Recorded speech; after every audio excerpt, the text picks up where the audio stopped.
major break in the search for a serial killer. Accused of the most brutal crimes. He had raped and killed over 100 black women. How did she survive when so many didn't? To this day, I have PTSD of that van experience. Young women are being snatched off of streets. Why did she get in the van? That's when I realized there was a big chain on it and a lock. A demon is murdering innocent young women. I was so terrified. But there's one thing her kidnapper didn't know. Thank God! My uncles in Quiet Storm taught me how to fight. Fredia Gibbs, the most dangerous woman in the world. The first African-American female kickboxing world champion. Then he said, oh, so you one of them fighting ones. He messed with a wrong woman. I stepped on his chest and I grabbed his and I said, where the keys at, motherfucker? My mom used to say to me, you got it in you, you just don't know it. Somebody gonna have to wake it up. Woo, woo, woo, woo, running real fast into my mom's house. She was sitting down playing cards. I ran in the door, bam! All the cards flew. And that's when my mom said, girl, what the hell wrong with you? Busting in my door like a black superwoman. You done lost your mind. It was the whole school bus. The bullies were gonna get me this day, and that was it. They had plans. They were gonna get me. They told me to my face. Everybody got off the bus. All the kids got off the bus. I was so terrified, but one thing that I knew that I knew how to run fast. But it was too late. The whole school bus was in front of my whole path. I couldn't believe it, but I felt safe until my mom decided to go outside to find out what the hell is going on. Who want to fight my daughter? These girls raised their hand. Which one is the baddest one? Girl raised her hand, boom. Sissy, get out here right now. You gonna beat her ass. You straight up, you gonna beat that ass. And I'm gonna give you this broom, and I'm gonna tell you this here. You don't beat that ass, I'm gonna beat your ass, so you're gonna get 2 ass whippings. You got it in you. You just don't know it. She probably won that fight, though she can't remember. All she remembers is that she got back inside with a broken broom, and that her mom didn't beat her ass. I didn't want to go back to that school. I was done of even walking that way. I was just done. I didn't want to go there anymore. I even considered committing suicide because I was done with these fools. Her uncle came to walk her home from school once. She didn't mind because he was a martial arts teacher, but he wasn't there to kick some kid's ass. He said, you can't continue running all your life, Fredia. He said, so you're going to come to karate school and we're going to... I was like, no, I don't want to fight. I don't want to fight. He said, this is not about fighting. This is about us rebuilding your self-confidence. So here I am at Quiet Storm Martial Arts School, one of the baddest, lethal martial arts school in Pennsylvania. The fun thing is, every Saturday, my uncle and I used to always get together for 1 hour. And what he would do, he'd take the keys. He locked the door, he put the key down behind him. He said, now here's the deal. Once you get past me and get the key and leave, that's how you earn your black belt. He said, but you got to get past me. Every Saturday, they have me fight him to get the key.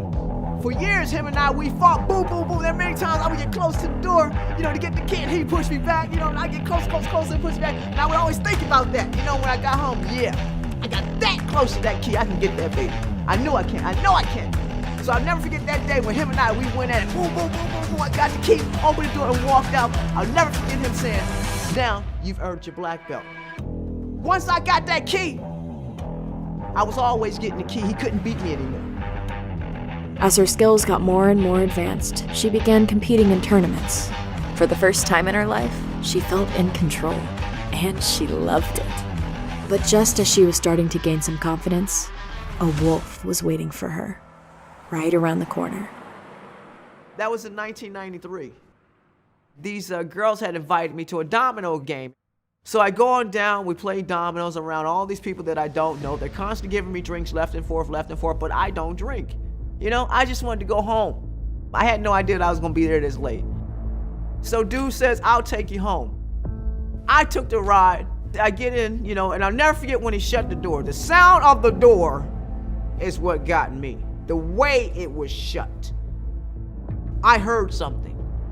He gets in, and we're driving along, and I say turn right, and he turns left. I said, yo, bro, you going the wrong way. He didn't say nothing. As she grabbed for the door handle, she noticed for the first time there was none. This guy had something planned in his head, and she was trapped with him. We get to this area, he's like, now let me just stick it in, then I'll take you home. And I said, no, and I was going around, no, absolutely not. And he says, let me stick it in. No. And then he went to swing, boom, and I blocked it and hit and ran to the back of the van. And that's when I realized there was a big chain on it and a lock.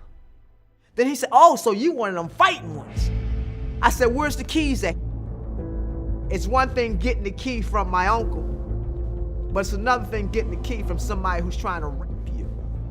Then he came at me, he tried to tackle me, and I grabbed it in his shirt tail, swung him back, pulled him down over his pants. I stepped on his chest and I grabbed his and I said, where the keys at, motherfucker? Now mind you, I had his jewels up. I didn't even know they could stretch that high.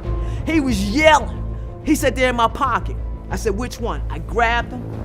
I pulled him all the way to the door. I unlocked the door and I wouldn't let him go. And he was saying, let me out. He's let me go. No, I'm not gonna let go of this shit. I'm not letting go.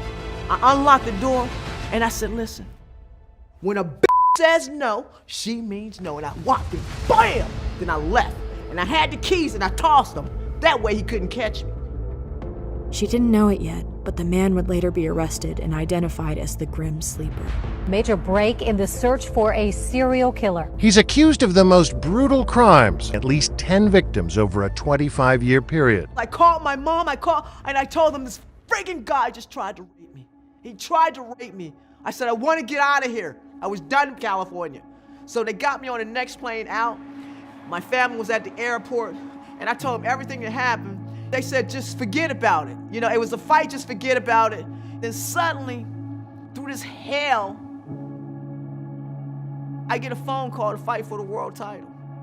I was terrified. I was never coming back to California again. What do I do? And they say to me, you're gonna fight the most dangerous woman in the world. The most dangerous woman in the world? She must be tough.